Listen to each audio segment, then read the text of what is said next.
मुसरत बेगम के नेक्स्ट आने वाले एपिसोड में आप देखने जा रहे हैं कि रिमशा बहुत ही ज़्यादा परेशान होती है। अफनान रिमशा के पास आता है, रिमशा को कहता है कि आखिर तुम्हें हो क्या गया है, तुमने इस तरह अपने आप को कमरे में बंद कर लिया है।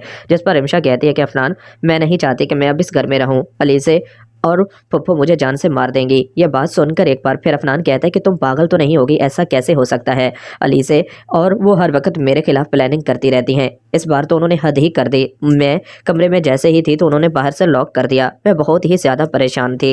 यह बात सुनकर अफनान कहता है कि रिमशा तुम झूठ बोल रही हो, अगर ऐसी कोई बात होती तो तुम मुझे कॉल पर बता सकती थी। जिस पर रिमशा कहती है कि उन्होंने मुझसे मेरा मोबाइल भी छीन लिया। अब जैसे ही तुम्हारे आने का टाइम हुआ तो उससे पहले ही मुझे इस कमरे से निकाला और मुझे मोबाइल दिया। यह बात सुनकर बड़े ही गुस्से से अफनान कहता है कि रिमशा मुझे तो समझ नहीं आती कि तुम ये सब प्लानिंग कैसे कर लेती हो, तुम झूठ बोल रही हो, तुम हर वक्त मुझे एलिज़े के खिलाफ करती हो। मुझे लगता है कि तुम नहीं चाहती कि हम सब एक साथ रहें, तुम चाहती हो कि मैं एलिज़े को छोड़ दूं। यह बात सुनकर एक बार फिर बड़े ही गुस्से से एलिज़े के बारे में रिमशा कहती है कि मुझे यकीन था कि तुम मेरी किसी बात पर यकीन नहीं करोगे, तुम्हारे दिल में तो अब भी सिर्फ और सिर्फ एलिज़े ही है। ठीक है, तुम उसके साथ रहना चाहते हो तो मुझे इस घर से जाने दो, मैं इस घर में नहीं रहना चाहती, मैं नहीं चाहती कि अब मेरे साथ कुछ भी गलत हो। यह बात सुनकर अब अफनान बहुत ही ज्यादा परेशान हो जाता है। यह सब कुछ आप आने वाले एपिसोड में देखने जा रहे हैं। दोस्तों चैनल को सब्सक्राइब कर लें। शुक्रिया, अल्लाह हाफिज, अपना ख्याल रखें।